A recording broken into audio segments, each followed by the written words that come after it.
Girl, вече съм в Италия и съм много объркан на кой автобус трябва да се кача, защото ми казаха вече на един автобус, че трябва да се кача. И не е това автобуса. И тук има патка. Тук сме малко на плажа, на голямата Приморция. Сигурно се това не е плаж, това е езеро.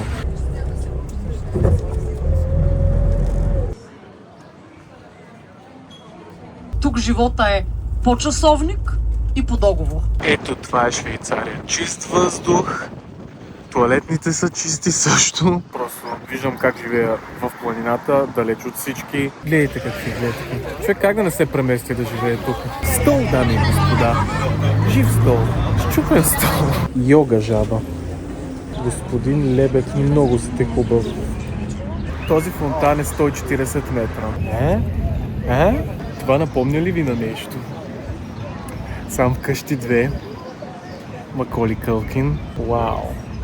Има нещо много еротично в този фонтан.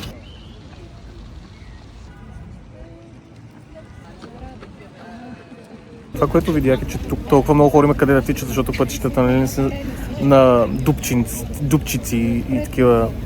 Също така, вижте това дърво.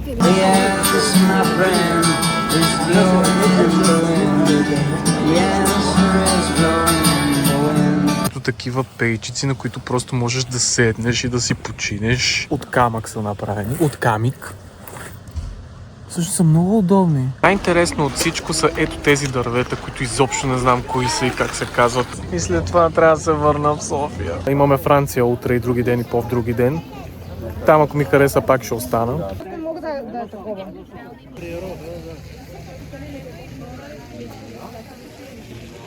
Друго има в Швейцария. Лабубо. Дени. Лабубо. За теб. Дени, какво се случва? Има още лабубота. Що не си тук в Швейцария? Виж ги, държат се за ръце дори. И то маняк души цветето. Защо? Това тук, дами и господа, е Айнщайн. Тук, където е живял в Берн, тук му е дошла теорията на относителността. Не мога дори да го кажа. Теорията на относителността. Окей, успях да го кажа. Това е Чичо Фреди Меркюри. Тук в Монтреал.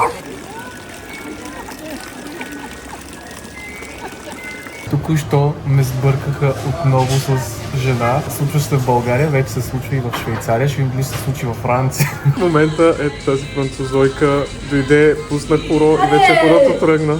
Вече съм в Париж. Това дългото нещо е обелиска мъчител. Във Франция всички автобуси с такъв открит втори етаж, да може туристите да ги вали дъжд както днес. Тукашните гълъби не са като нашите. Патките на Париж. Много красиви патки. В Лувъра съм. Тук е пишка Майкъл Джексън.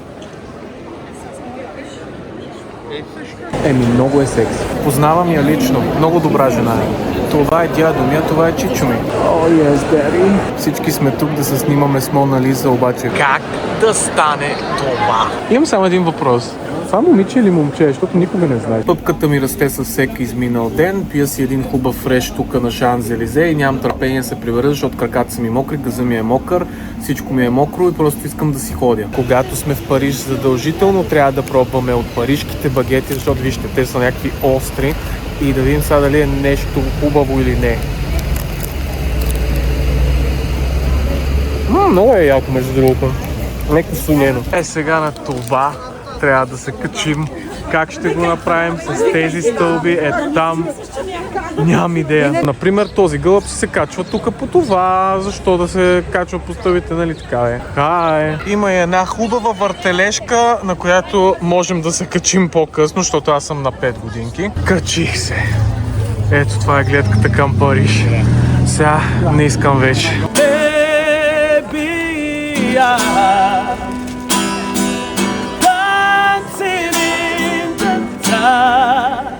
Nous sommes donc en 1926.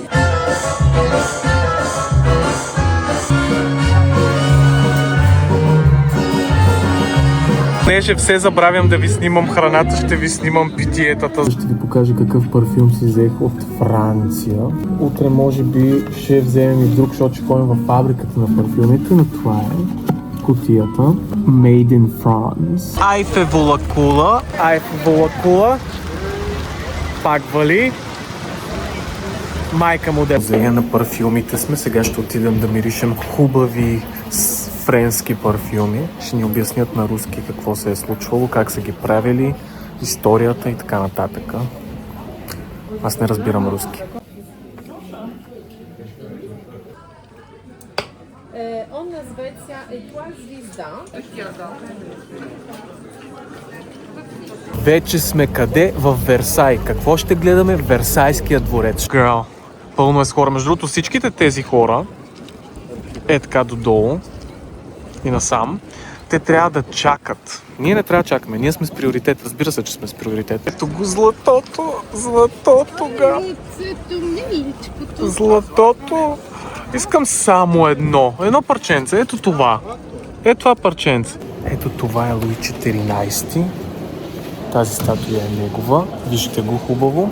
В момента слушаме историята на целия дворец. Оказва се, че е строен не за да е комфортен, а за да е красив. Защото е било хипер студено, супер неудобно, с огромни прозорци. Не е било приятно за живеене, но статута е важен.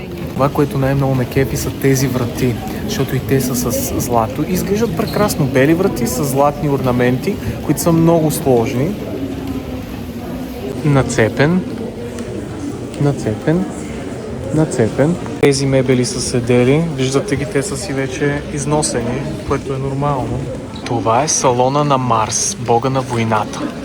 Вижте пак златото, всичко е златно. Това е парадната спалня на Луи 14. Какво означава това? Всичко е червено, мисля, че се досещате какво означава. Са го преобличали пред 100 човека.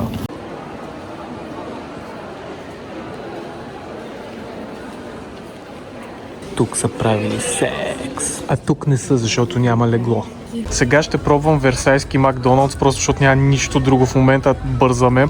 Взех си картофки, вижте, те са в пластмасова опаковка. Много буржуазно. И това е това е вегетариански, защото аз не ям нищо друго от Макдоналдс. Си горе-долу същото чикън рап. Да, в смисъл същото нещо.